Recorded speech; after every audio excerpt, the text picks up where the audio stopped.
Бийеклек, киңлек, ирек. Кеше һәр вакыт шуларга омтыла. Бала чагында кеше бу төшенчәләрне белмичә дә үзен азат, ирекле итеп тоя.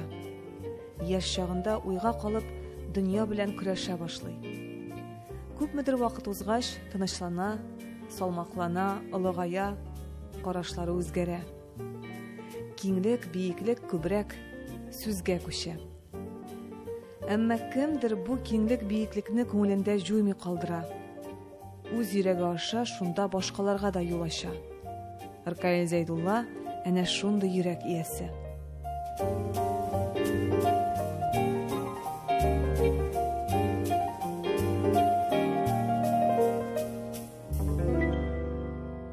Җир белән күкте ташкан, шашына, дулы идел. Ә мин тыныч, тәкрарлыйм. Нигә мин дәрья түгел? Нигә мин дәрья түгел? Табигать оеп ята, илаһи тыныч идел. Ә мин ярсыйм, тәкрарлыйм.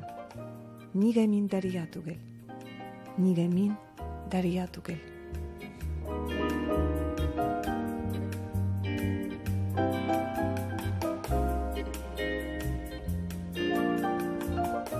Ркаил Зәйдулла Чувашия Республикасының Комсомол районы Шишкан авылында туган.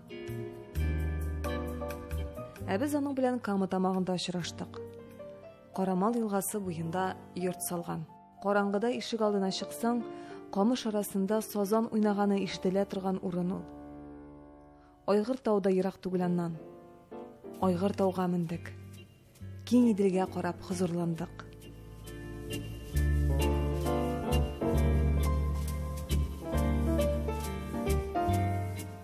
Айгыртау, Лавач диләр инде монда гади халык телендә. Ул Кама табагының бит иң күренекле урыннарыннан берсе.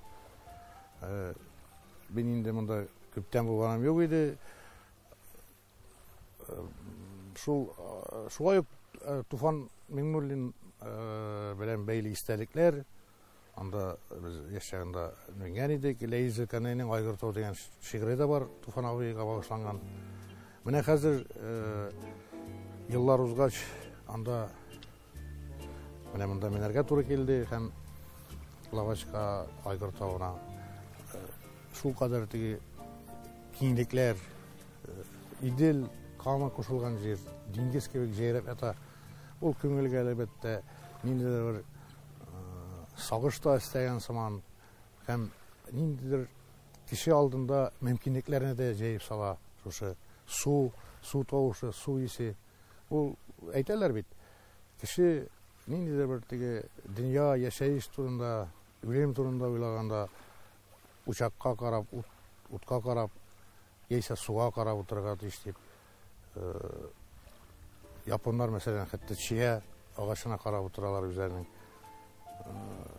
Без инде менә су бит ул минем бер шигырь дә бар, идел дигән яшәгәндә язган. Безнең халык бит инде бәйсез шапларда, су буйларында яшәгән, аннан читләтелгән авыр заманалар аркасында. Ләкин су хәтере бездә һаман да исән ул. Тау хәтере дә бар әле хәтта.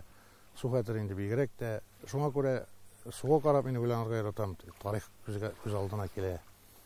Барынгы заманнар, бабайларның яшәеше. Ул әлбәттә язучы кешегә кирәктер дип уйлыйм, чөнки гел көндәлек мәшәкатьләр белән яшәми бит кеше. Кешегә әз генә шундый фәлсәфи уйларга мөмкинлек тудыра торган шартлар да кирәк. Ә су инде менә идел бигрәк тә Чулман белән бергә кушылган җир инде икеләтә. Ул әлбәттә шундый илаһи уйларга этәрә. Берсе калмый юкка чыкты мал һәм мөлкәт. Юкка чыкмый ләкин гыйшык белән хәсрәт. Тын идә киләп берәү Йосыф Зөләйханы укый. Карт әнисеме соң ул Ркаилнең, әллә бабасымы? Кыйссасы Әнбияны, ягъни пәйгамбәрләр тарихында карт әнисе белән бабасыннан ишетә иңелек Ркаил. Әнә шулай бер буынга икенче буын эрләнә бара. Гасырлардан килгән рухи байлык Ркаилгә дә сеңә шулай.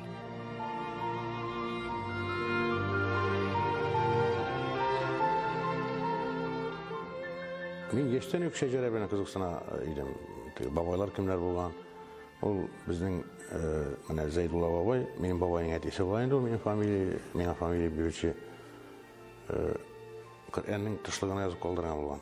Ләкин аннан соң мин соңыннан архивларга кергәч, анда борынгырак заманда ялышыклар да киткән булган икән. Мин ачыкладым аны. Минем әтием Рафаил, Рафаилның әтисе Зинатулла, Зинатулланың әтисе Зәйдулла, Зәйдулланың әтисе Якуб, Якубның әтисе Салих, Салихның әтисе Саликей, Саликейның әтисе Сүәрби, Сүәрбинең әтисе Мәскәү. Ул инде 17-нче гасыр Мәскәү исемле. 17-нче гасыр ахырында туган инде ул. 18-нче гасыр башында беренче чирегендә белгән, вафат булган. Алар булганнар йомышлы татарлар. Алар минемчә күчкәннәр шул Кадом тирәсеннән инде 17-нче гасыр урталарында Фараз буенча. Һәм шуңа туры киләләр документлар буенча. Алатыр тирәсендә алар яшәп алган Алатыр татарлары дигән ни бар тарихта да. Аннан соң алар аларны кысырып чыгаралар инде. Алар Көнчыгышка тагын чигенәләр һаман. Башкортстанга да барып җитәләр. Аларның булганнары тыкымнары менә Азнакайда бар. Марсель Галиевның нәсел җибе шул бер ягы шуңа барып тоташа.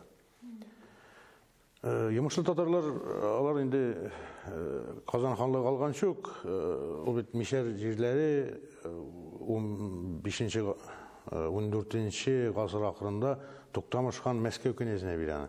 Үзенең теге аркадашы союзниклары булган өчен.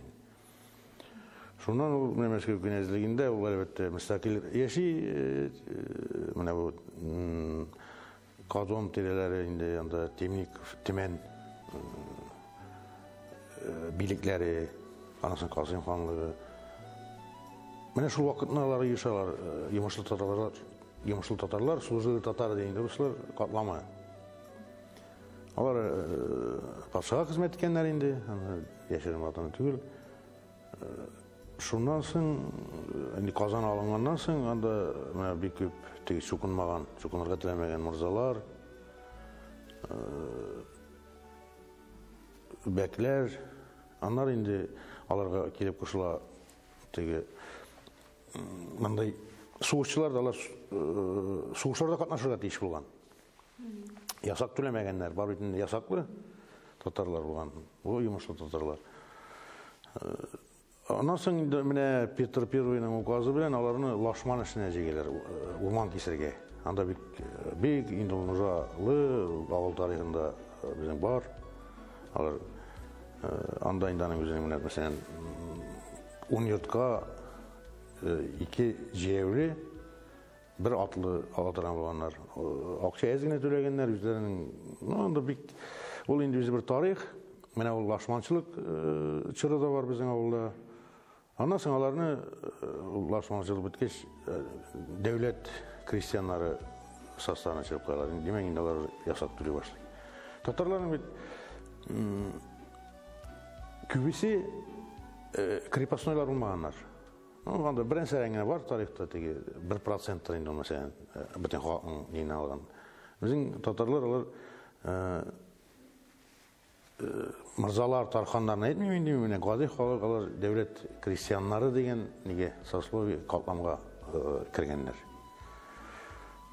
Mene şunday əti yağından indi mısı, əni yağından benim neler Molla nəsil ol. Әне yüzü benim Şıgırdan'dan Mollasının malayı bulan indanın etisi midir? Suğuşta xələk bula 44-cü yılda. Anın etisi Səqdi Molla, Səqdəddin deyip de var dokumentlarda yazarlar. O indi bir ataklı Molla bulan. Anın enisi Kamareddin Salihov, Alar Salihovlar. O indi Salih vaxtında türmələrə oturur, onu çıxararlar, ondan sonra Mərcəni məscidinin imam xatibi olur. Suğuşdan sonra Məskəvdə Cəmik məscidinin imam xatibi, həm minin, müftiyyətinin,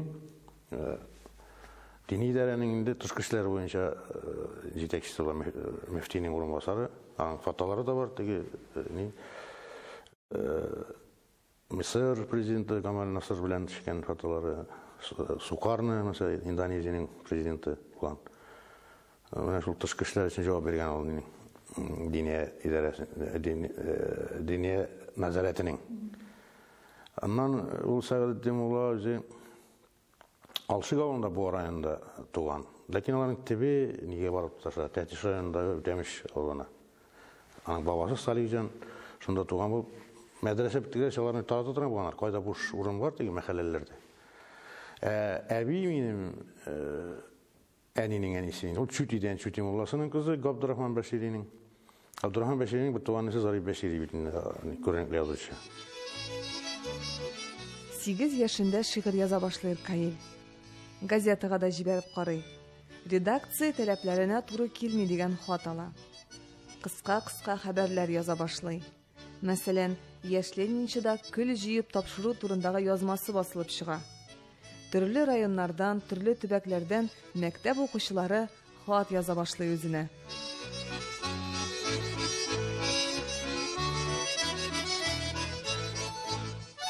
Bizning yakta bitinde tsı bilen şeyler mesela şey içesin kilemeli tügül, şey içkin kilimi. Benim de şolay birinci dini getirdiğim bu nişepter kilit tsadan tıra bine. Kıyar sık sık sık, irtede sık, tinde sık, senin için her sakta benim tereza sık. Hani ol şolay yok yazıp koyulmayın, ol mene nindir kiliyen şiir koymayın bir tur mene oturup mene şiir yazayım öyle deyip yazılmıyor. Ol bit mene kaydır barganda senin başına kilen nindir obraz. Suret, nindir yollar, nindir bir iki yol gelirken mümkün. Hem şu yüze istirep alıp girip gitip bütün yollarına da diyende garipçe satırlarına. Şuna göre ona anlatıp biri bulma. Yol bit Yosip Brodskiy aytkan mı diyende? Etat Boga deyip. No indi min ala yok diye indi Allah Teala'dan yok deyip aytırga kıyınsınam. Lakin mene 8 yaşlı kişi aytadilar bit fikri var, fikrin kişilerge jetkirmekçi boladi. No 8 yaşlık malanın indi fikri bulsun birinçiden. Hem ulanın indi kişiге jetkiriu turunda kıyallansın. Ol mene köresin mene şunday süz ni süz kuvvesi dip aytayım indi şolay kanга salıngan bolgandır indi. Andan soň mene okuy başlap şolay ol täsir eteyindi. Men andan soň anladım. Батырда bizim Tataşa gayet elde çıkayın ol avantgard dep atalaydı o vakta hazır de var mıken o bizde vakit degen çıga bütün çuvaşı için. O avantgard da çıgarat iş Batır.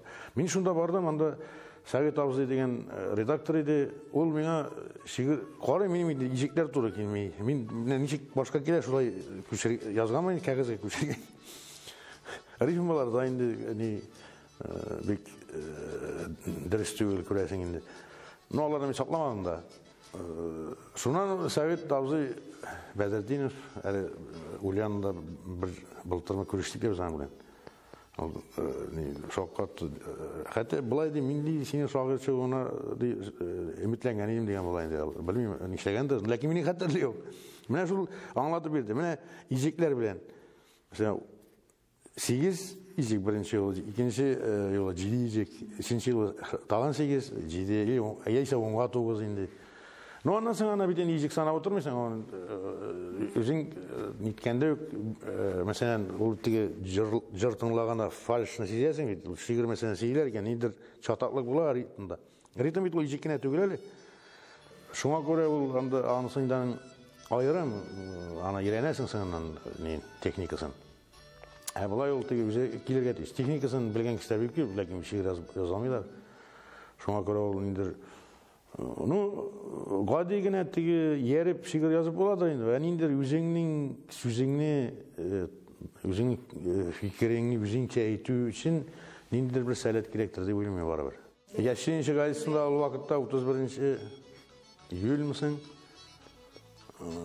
кене турында ел сайын ул традиция боюнча бар эле. Шул нерсе болгон деп тиги окуучуларга мажа айттылар. Энди алар жазып жиберет. Эмне кене өткөн. Balaça katilelerini iske jirsen anda Тіршін еткенде қатирелер біталар көбірек бұны шош бала шақнықы. Сыңырақ, бала шағында әлден енді ұғақ тиеклерін естігет аласың, әміне кеше біратынан әлік бұл нәрсе болған әлік іске шәреліп мәскен мүмкін. Шуңа көре, hem ol gümürü boyu yazışını tuyundırıp duram. Yani şu bala çağında, men proza yazan, min indi bütün ciğerler turunda yazan, lekin alam kişi isimlerin kuşamatlarını özü bizim avulda, bizim bala çağında xəttəlep qalğanıydı. Anda mesela bizim avul kişisi okusa, gil bizim avulda kuşamatlar, bizim avulda kaybırtı bulgan xəller, lekin alır bütün ne bilen kuşulup gidiyor, bütün materyal bilen. Түнгі бақша тып-тын юқса, шишмелеріне уятып, шул тынлықның күзлерінен алма тама тып-татып. Үләнләрне сыйпап үтә түннің сихірлі тыны. Алмалар булып құйыла сірләремнің ыртыны. Күзлер шундый сағышлала иде туған яғымда. Алма ауғанда шыққан жел шешләремә қағыла. Шимнен үзілтик. Кул изи нәсілің, ружығың, алмалар жиргә йығыла, шәшрәтіп, ырлығын. Әбіз күккә үреләбіз юғыса ғымыр бақый. Мәңгілікні дағуа етіп, алмалар жирне шақый.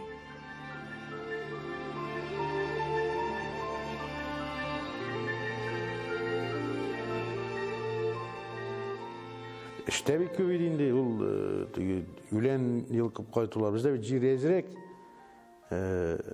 bizim toplanıp oturatırgan teritoriya Çuvaşiya Respublikası, Moskva, Tuva ülkesi, SFSR'da, hem Çuvaşiya. Halk köp jir ezirek. Şuna göre de kütülikler, kütü jirlerden de bir yok. Sıyır kaytat, kütüden o indi yegerip kayta aşarga bulmasına. Ama sen ezirek görüyoruz, kadar barıp, anda mijalardan yılkıp, etişekler falanlar. Apkatasın ginden ne bilen, sepit bilen, mila sepit bilen, artında bana olayıp. Anlasın kişi bilen sıyırını anda çiremlik var indi bizim iskirt diye batalaya. Çünkü iskirt, eli gerek avul şunda onaşkan bulan. Tüben gerek ni anlasın alar iskemingen. Bir külçeler var iskirt diye batalaya. Şunda hep şey deyinde sıyır aşatırga deyip. Anlasın anda bizim bir kuvak diyen şunda kişkineyine vurman. Şunun kırıyına al baraydı yok. Bibi evi burnu diyen tam bir vurun baraydı. Mine istevit alanın varsa da. Hem onlar nedir diye. Mine mungsulandırıcı ver. Bu elkeneye bizim şu bala çağına tuğan yatını sağınıp öte kımır. Bala çağında mine bizim biraz indi ayak kavaska şmalaylar, kaybır evler şulay at bilen işleyi başladılar. Firma tiresine at firması da var eder biz üskende. Açlık ındırında tok debetleri yine. Şunda ilgin etkende min bütün xıyalım şu at bilen işleydim. At jigip arabada dekin o xıyalım turmuşka sarmana çünkü eti okutuşu olgaç ol kile biten nesilden. Min kitaplara güçtü. Etileri at bilen işitirganların at bilen araba güçtü benim yaşaşlar arasında. Mine sulardan kinleşeydi min. Lakin işledim ni de şu toktayında yigin kavga etkenden de küterip şu 7. sınıflarını bitirgeç bir gevdelim alaydı min. Komşu küterevler niler işledik. Onda anlasın mine bizim yakta bitti. Şavaşkaga çıkıyor diye atalayında ol. Baltaşı deyip deytiler çıkıp gittiler çitke, yağağa diye deytiler bizim diyelik. Benim 8. sınıfı bitirgeç bizim oğul iratları bilen çıktım nige Burnar rayonunun Çuvaşi'de firma siplerdeginde idenlerini almıştırıp anda stinalarını düşürüp taş stinalarını cimirgen hatırda. O bize bir mine şu tırmışını görüyor. Eyteler elbette mine Zilfet yazgan idi. Şiir o küngül biyografisi deyip. Anda anan için kadar soğuş turunda yazırken soğuşka barı mecburi tügül bidin. Lakin mine proza yazganda elbette üzün kürüyen, üzün kişirgen vakıgalarını yazı cingilerek. Uylap da o karanı. Mesela min alkında mine Taşkent bazarlarını sürekli. Min anda buldum çünkü. Min anda yeridim. Ташкентта менің болмаған базар қалмағандыр да студент уақытта. Ташкентта мен бірнеше өзінде бір 3-4 тапқыр болғаным бар. Шуңа көрә үзең күргәнне язу әлбәттә җиңелрәк. Шуңа күрә мен әйтәм, менә проза язырга кеше яшь, кеше инде җыена икән, әгәр аның андый сәләте бар икән, ул әлбәттә дөнья күрергә тиеш. Ул шигырьдә дә комачаламый әлбәттә, ләкин шигырьдә башта барыбер үзеңнең күңелеңнең кирәгендәге үзе синең хисләр һәм син ул хисләрне ничек бирәсең. 7 класста укыганда Социалистик Татарстан газетасында басылар Каил. Мәктәп укучысы икәнен белмичә дә кала редакциядәгеләр. Өлкән кеше дип кабул итәләр Иркаил Зәйдуллинны. Гаҗәп тә түгел. Яшьтән үз фикере, үз башы белән йөри торган булар Каил. Сибгат Хаким белән Хәсән Туфанны күрәсе килә дип Казанга да чыгып китә әле ул бер юлы. Яшел кара белән төзәтмәләр керткән дәфтәрне кадерләп саклый хәзер шагыйрь. Мин татарның иң зур ике шагыйре Хәсән Туфан белән Сибгат Хаким дип уйлыйм. Һәм аларны күрәсем килә, үземнең шигырьләрем күрсәтә. Мин дә Хәсән Туфанның Тоттыгыз да алды ки, аларны күрәсем килә дип килдегезме? Әйе. Менә әйтмичә дә бер кемгә дә. Юк, инде кемгә дисең? Шулдаклы максат булырга кирәк дип. Миндә дәфтәр бар, менә шигырь дәфтәре Хәсән Туфанның төзәтмәләре белән, яшел кара белән. Әрсіздікте болғандыр енді, нешек, менә мен хәзер болса қиынсыныр еме, менә кешеге келіп кереге, шигыр, менә мен шигыр жазам, менә қарағызар едік. 78 жылның ақыр, яңа ел вақытында, 79 январь башында, қышқы каникулда, 50 градусқа менде бетан. Ол шул қада салқын, мен неге келдім, ала шақырды мені неге. Менә менің мешенгене конференция жейділер язушылардың, шағырлардың. Менің ижатын текшіресенгене. Мен келдім, алар шаққаттың да шуны салқында, лейс келмеген, лейсіне шақырған болғанар. Башқасынан ұл салқында неше берсен, жүлер төгілі. Шында текшеріп, ана енді бір 20-ден артық язушы бар дейік. Қая оқыра кірәсің де, мен 10 сыныпта бұл уақыттың. Мен айтам, мен мені әти неге финансы экономический институтқа кіртесі келейін, я не ауыл қожалығының тұшылай иқтисат бөлеген. Мен инданда әзірлік курсларында оқыдым хәтті. Мен ол дәфтерлерді бар еді. Мен математикалардан, нелерден ол дәфтерлеріне қазір жоқтыр енді алып қарайым, сыңғаннан бір нәрсе аңлайым, неше анда формулалар нелер келді. Шунан Туфан мен нөліне әйттім, жоқ, сен татар бөлігіне университетке кірге дейш. Сенки, Ғариф ағай Ақынов та сонда енді ол рейс еді. Ол айтты, неше бәне Шәңгіз айтмады бейті, не, за техника оқыған енді язучы. Туфан мен нөліне, jo, біздің татар ол сол неге кіріп кетсе, сол университетке кете, ол әдебиетке керек айтмай деп. Ну, дұрыс айткендір енді, мен өкінмеймін өзім, мына университетке оқырға кіруім, ол мен шылай өкбек зор сабақ берді, біздің оқытушылар айбат еді.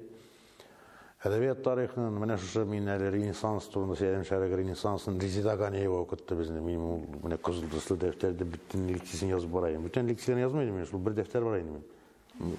Өзім қызықсынған. Біздің елде, ақыры жилде, суда бүтән. Таң башқа чата, ятлар танырлар. Гүя үшін дұшман ізлеп тапмасын деп, шәбәләне біткен біздің тамырлар. Біздің елде ақыры жилде, суда бүтән. Шелтіреген күміш чишмә суларын, мин бір читте тыйнақ жикен қамыш болып, итәк жилін суаған көк суалым. Біздің елде ақыры жилде, суда бүтән. Ұфығында күннәр, түннәр бұтала, йылдызларға қарап кімдір шоғынғанда, сарылабыз яна алабұтаға.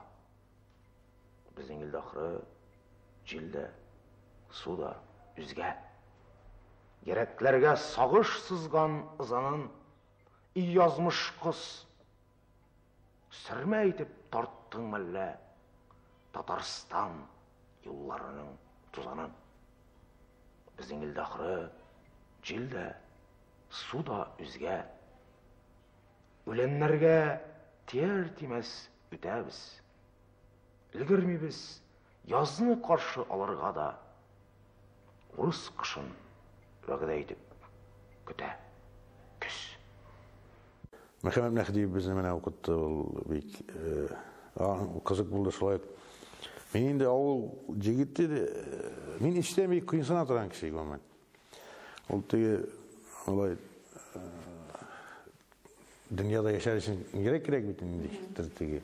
Аны ул битлек кенә, булай мин шуннан Мөхәммәд ай бара коридор буйлап инде мин исәнләшергә кыйнсынам.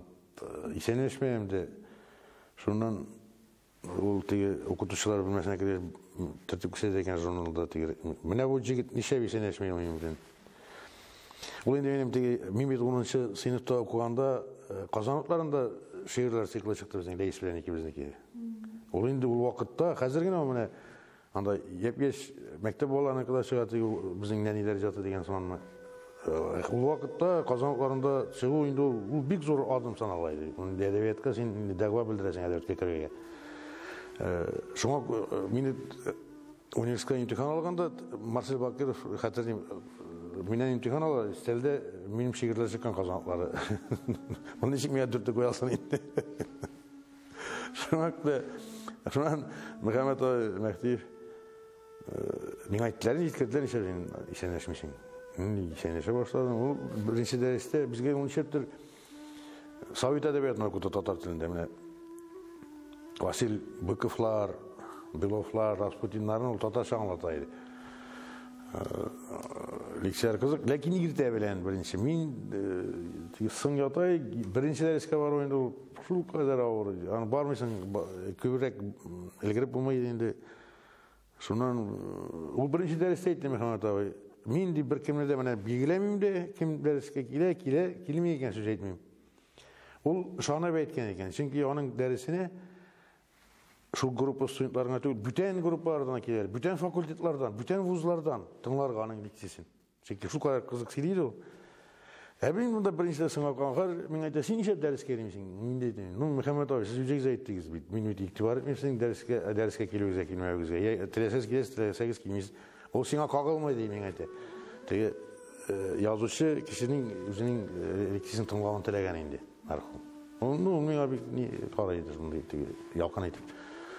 Мин дә соңыннан менә аның 5 томлык әсәр томлыкларына кирешү яздым, шулай ук үземне теге ниндер бер бурычның әзгә бер өлешен кайтардым Мөхәммәд абый. Исәкләр яздым. Ул шулай инде, ул бит менә шулай бара әдәби процесс өлкәннәр китә, яшьләр килә. Эстафета һаман сиңа кемдер тапшырган, син тапшырырга да ишкәнгәдер. Мин Мәскәүдә әдәбият институтын тәмамлап кайтканнан соң 1972 елны Ялкын журналында эшли башладым. Һәм Ялкын журналына инде бик күп балалардан, мәктәпләрдән, Татарстаннан да, Татарстанның читтән дә шигырьләр, хикәяләр, әкиятләр килә иде. Без аларны бик җентекләп өйрәнеп, моторларын бастыра идек, аларга җаваплар яза идек. Һәм менә шул чорда мин анда эшләгән вакытта Аркаид Зайдуллинның шулай ук Ялкын журналында шигырь басылып чыкты. Шигырь басылып чыгу бер нәрсә, минем шундый бер гадәтем бар иде. Мин көн сайын инде Ялкын журналында киләм, эшлим, анда бик артык язып утырып булмый, башка авторларның әсәрләрен карыйсың. Әмма ләкин бер гадәтем бар иде, шимбә, якшәмбә эшкә килеп Ялкынга мин үз әсәрләремне язып утыра идем. Мен шулай итеп рәхәтләнеп, иҗатка чумып, хыялланып утырганда бер заманда ишекне шакыдылар да, ишек ачылып китте. Бу якшәмбе көн. Карасам, бер яшь кенә малай дип әйтимме, җегетне ишек төбендә басып тора. Килеп керде, "Исәнбез ди. Сез Разил Валиев буласызмы?" Мәйтәм, "Исем монда, мәйтәм, ничек бу якшәмбе көнне, ял көнне монда килергә уйладым редакциягә." Мин шагыйрьләрнең ялы көне юктыр дип уйлаган идем ди. Моның фикерләү рәвеше бу иҗатчы бик кызык иде. Мәйтәм, бишеннән да бу иҗади егет икән дип шундый бер фикер белән калган идем. Аннан соң шактый еллар мин аны күрми тордым. Аннан инде университетта ул укый башлады, ул вакытта таныштык. Ул нәрсәсе белән истә калды. Иң беренче рәттә башта мин хәтта аның шигырьләреннән бирәк үзен күзәтә башладым. Ул бик бунтар җегет иде. Ул бер нинди кысаларга зыятырган җегет түгел иде, кеше түгел иде. Бигрәк тә студент вакытта хәзер инде ул әкренләп кысага керде, ул патланды. Аның комсомол белән дә бик мәтәвыклары булды. Комсомол билетлары белән дә аны инде тикшерделәр. Билетын югалтыпмы, башка юкмы? Аннар яшь вакытта шуклыклар да инде. Гомумән университетта суен вакытта аның белән шактый булаштылар. Үзенә дә шактый гына лайыш шулпас ишәргә туры килгәндер, авыр кыенлыклар күрергә туры килгәндер. Әмма ләкин ул менә бу шушы кыенлыкларны, шушы мәтәвыкларны, шушы катлаулы язмышның катлаулы юлларын минемчә бик матур гына үзе алды. Мин курыккан идем, бу егет бер якка чалышып китеп, югалып китә күрмәсен дип. Миннән дә бигрәк Туфан ага аның өчен борчыла иде. Туфан ага аны бик тә хөрмәт итә иде, ярата иде. Уларны һәр вакытта чакырып киңәш табыш итеп утыра иде. Инде шагыйрь буларак танышу соңрак булды. Чөнки аның шигырьләре күпләп газета, журналларда басыла башлады. Ул аннары сәхнәдән чыгып бик тә ялкынланып үзенең шигырьләрен укый иде. Алай ялкынланып шигырь укыган кешеләр берничә генә иде. Ул беренче чиратта Мәдәрис Аграм, Мәдәрис иде, икенчесе Зөлфәт иде, менә өченчесе Ркаил иде. Бу шагыйрьләр һәммәсе дә шигырьләрне матур укыйлар, үзләренчә укыйлар, әмма ләкин буларныкы арадан аерылып тора иде.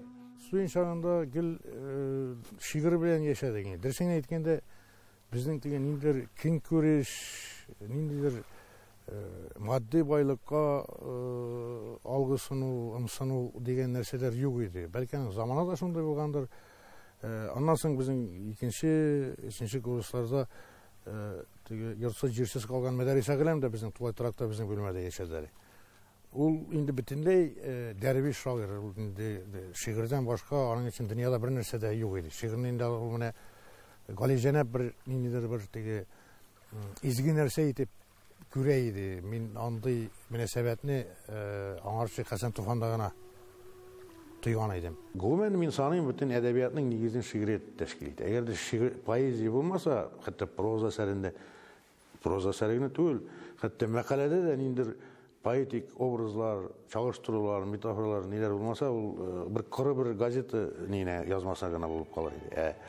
Менә шушы шигърият кыры текстны әдәби әсәр итә.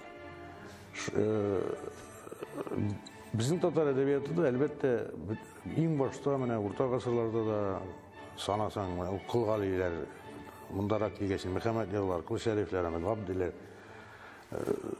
Мәүлә Кылый, Кандалый, 30 имәни, алар турдан-тур әлбәттә шәриктән алган. Шәрик һәм әлбәттә татар халкының менә гади халкының авыл иҗаты сүздә юк, тәэсир итә. Ике чишмә менә Кандалайда бик ачык күренә инде. Тукайга кадәр. Ләкин Тукай инде ул Көнбатыштан алган. Рус теле анасын немецтән өйрәнүе дә билгеле бит аның. Аның шигырьләренә инде хәтта Хайне ниләре үтеп керә, ахаңнары, Байроннар, Такташлар. Совет вакытында әлбәттә ул шәрик йогынсы бик нык кимеде дип әйтү, гомән изелде. Без гел менә Көнбатышка карады икән. Анда ничек язалар? Әйтерсең дә кояш көнчыгыштан түгел, Көнбатыштан чыга. Шуңа күрә мин дә әлбәттә, ләкин кичә яшьтән менә бу шәрик шагыйрьләрнең русча тәрҗемәләрен теге Дәхләвиләрне, менә шул мин санаган Нәсимиләрне рус телендә тәрҗемәләрдә укый идем. Ркаилның миңа менә яшь кенә булса да, йогынтысы бик зур булды. Мин бик әле дөресен әйткәндә наив бала булганмын. Күп нәрсәләргә төшенмәгәнмен. Ркаилның аның йогынтысы һәм иҗат ягыннан да булды, һәм теге рухи яктан да бик тә миңа нык йогынты ясаган каләмдәшләрнең берсе, һәм мин аны бу җәһәттән үземнең устазым дип һич икеләнмичә саныйм. Инде без 41 ел буе бергә атлап барабыз, дөнья буйлап. Ркаилда бер сифат үзгәрмәде. Ул яшь чагында ничек туры сүзле, сүзен кистереп әйтүче булды, урыкмыйча әйтүче булды. Ул Бүгінгі күнде де шундай өзгермеді ол, солай саф, намыслы егет болып қалды. Міне сөз айту, сөзіне кестіріп айту жәһәтінен ол мені қалса yazışı için, ben kişinin bu şartta yazışı için bik de gerekli görkem sıfatlarının birisi. Şair bulup edebiyatga kelip kirgan idi. Tizden o bizning bütün edebiyatning bütün janrlarında kulaçlagan ulpat edipke öldü. Arkayının kalemi tiymegen bir güne ülkede yok edebiyatta, bir güne janrda yok. O bağlar edebiyatından alıp proza, poeziya, publisistika, dramaturgiya janrlarının hemmesinde de özünün sollu sözünü aytdı. Nikildin Milevşe, nikildin. Bizning arada bitindi, barısı da bitti. Hıyallar da, tilekler de, tıman kibik tarala bitti. 10 yıl boyu men seni baxtli eten için küreştim. Indi düşken çıkırımızdan çıkabız degendegine sen eller işledin. Meni kişi retinde tutkan namusuna yoğalttın. Senin arkanda bizge merfugalar hoca buldu. Senin arkandalar bizning sandugaşlı yazılarımızını da biz sayınası yıldızlarına da tartıp aldılar. Milevşe, sağ ol Milevşe. Hoş. Koyaşılar. Kadir indi senin dünyan bilen meni birini de beylep durma. İntizar. Koyaşılar aşkınasın sen intizar. Allah huzuruna irikke. Yalgızımına kalırga dilemim. Kaldırma beni intizar. Al beni üzüm bilen intizar. İntizar. İştesin mi? İştesin mi? Kaydatırsan doğaçtır. Göz ciddi bit Milevşe. Sataşkan sandıgaçtır o. Yıldız delgeçleri bizge endeşeli. Jiller isken sayın kıyıla. Sizesin mi yarım galem dokunlarım.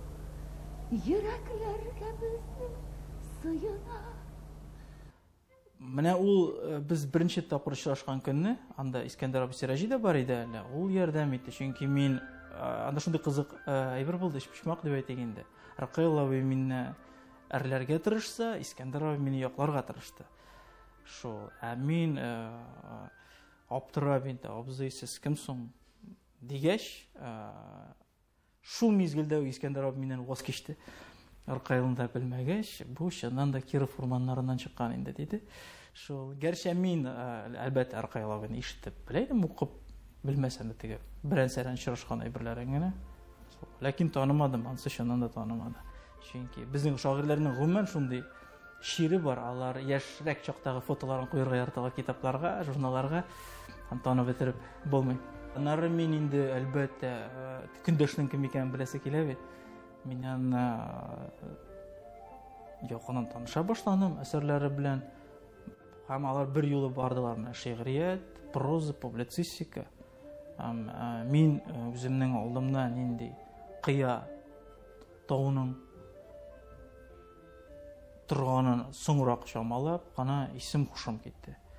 Шул ул гаҗәп дәрәҗәдә тирән, гаҗәп дәрәҗәдә талантлы шәхес иде. Автор иде, хәтта менә теге шәхси танышканчага кадәр да, укыганда да ул бик көчле энергия, ул телне гаять дәрәҗәдә камил һәм яхшы белү, жонглёрларча идәрә итә белү сүз белән, көтелмәгән, гомумән үзгә төрле метафоралар, образлар, чагыштырулар системасы.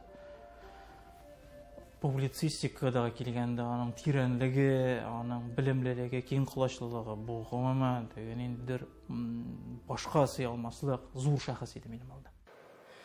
Иманлы кеше, игелекне кеше белсен өчен эшләми. Күңелдә фәрештәләр канат кала. Менә иң зур бәхет без фәкыйрьләр өчен. Дөрес. Залимнарны кешеләр зак хәтерли. Аксак тимерләр, явыз Иваннар әле дә һәр кемнең телендә. Менә да зак онытмаслар. Яшәсен иптәш Сталин, Мин дә шулай дип бит. Ул әле зак яшәр.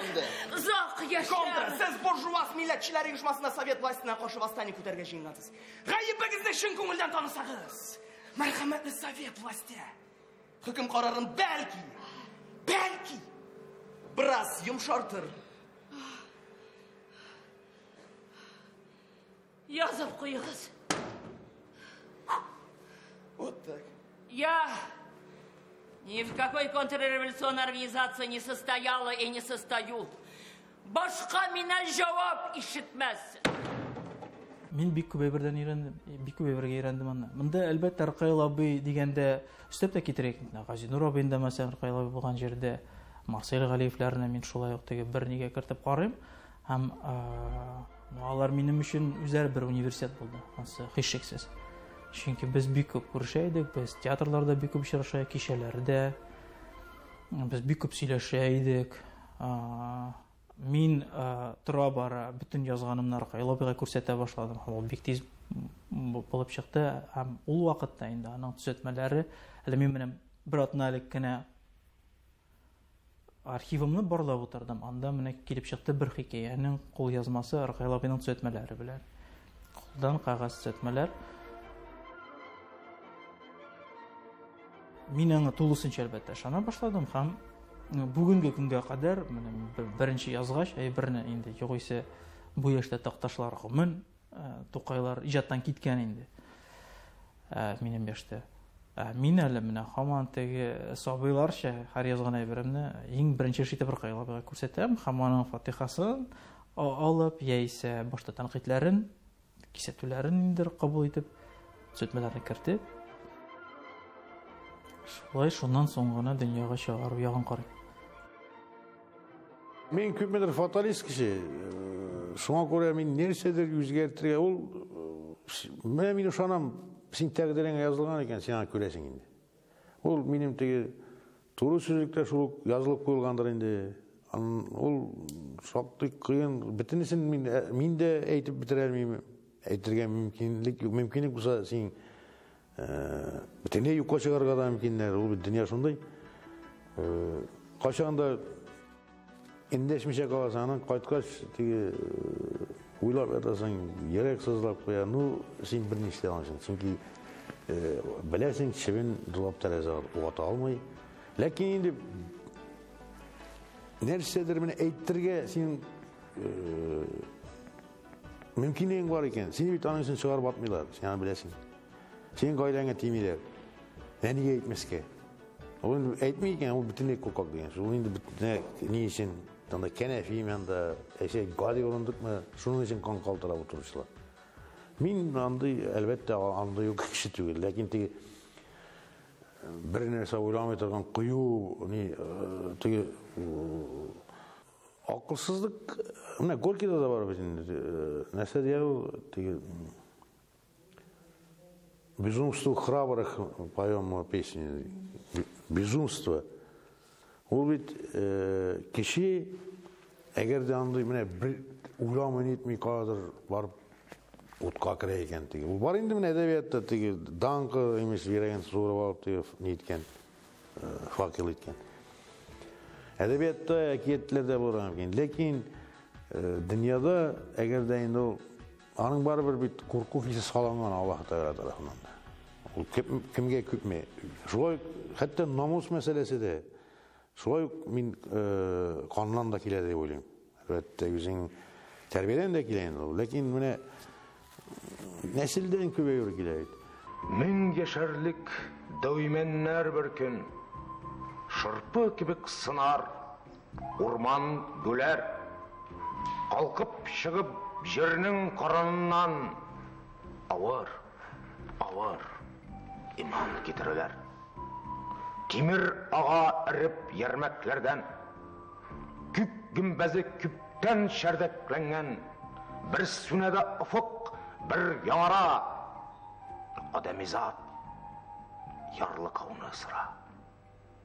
Тәква кебек кыланса да дәхри, ул бер кайчан алдый алмас аны, юк дияргә барны мөмкин түгел.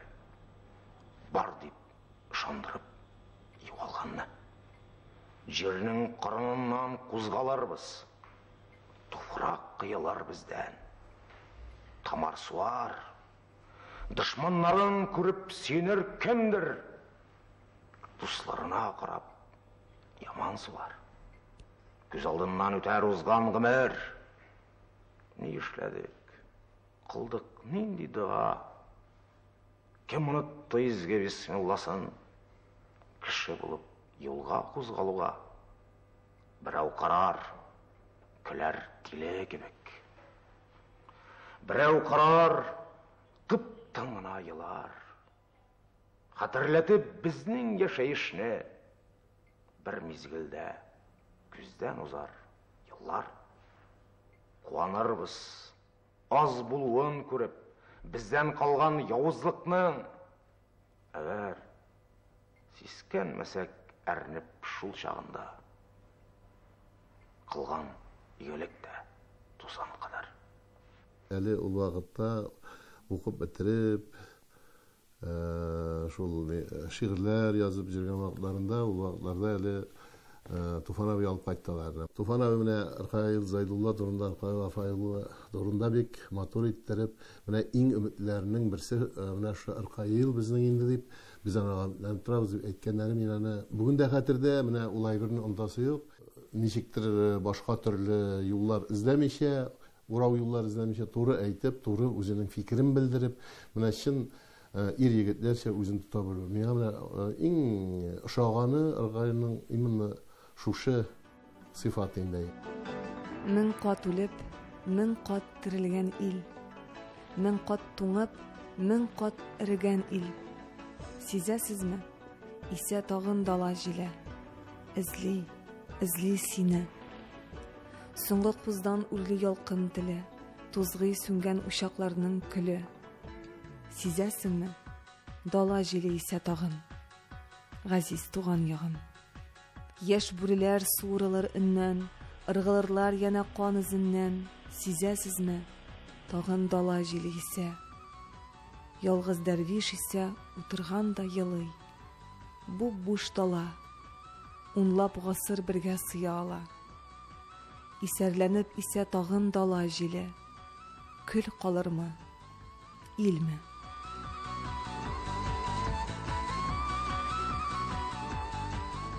Мин бит анда ул кадәр теге күп яза торган кеше түгел. Мин күп яза алмыйм. Минем табигатым андай түгел. Мин килеп тертелгәч кенә шигырь менә монда күчереп куям. Ул минем башта туган. Теге ни прозасы шулай ук ни мин укырга яратам. Язуга караганда. Тарихи роман язу бик кыен эш. Бик күп материал сыр, анда материаллар аз бит, Казан халыгы сырына башланган. Алар тик беренсәрән монда табып торалар инде әле. Шуңа күрә кыенрак ул, ләкин ул инде барыбер ул минем процесс бара, аның шактый күләме язылган да. Демәк, нәрсәләр җитеп бетми дигән сүз, әгәр мин язып тәмамлый алмыйм икән. Менә ул миңа бик кызык, Казан халыгы, ул 100дән артык кына ел яшәп калган дәүләт. Анда менә ул параллельләр туып була. Бүгенге татар дөньясындагы бүгенге хәлләр белән менә шул вакытта. Кеше үзгәрмәй белмәйди. Аны инде бик күп акыллар әйтеп калдырган.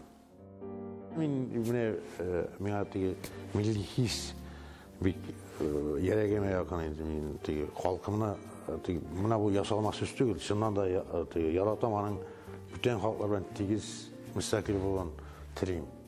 Ну, мен үземне ярдәмчелек кеше дип саныйм, бу уңай сыйфат инде. Дөреслекне яратам дип тиги күпмедер 100% була алмый инде ул. Шулай уңай сыйфат менә мин хакыйкатьне яратам. Ялганларга яратмыйм. Ялганчыны яратмыйм гомумән. Бу уңай сыйфат. Пихтерекне яратам, шулай уңай сыйфаттыр. Кире сыйфат менә шул ялкаулык беренче. Кире сыйфатлар шактый инде минем, аларны санап тормыйм.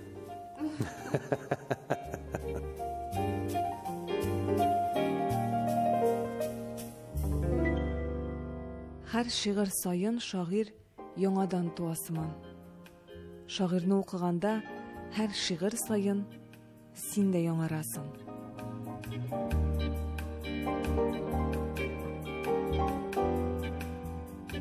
Туктап калды вакыт күзләремдә. Күз яшемә чыланды вакыт. Бу дөньяда берни табып булмый. Һәм табигый булмый югалтып. Шума җиңсәдән мин шуып үттем, җуйдым тетрәп ике араны. Дөм караңгы дөнья карынында тыпырчындым. Мин бер яралгы.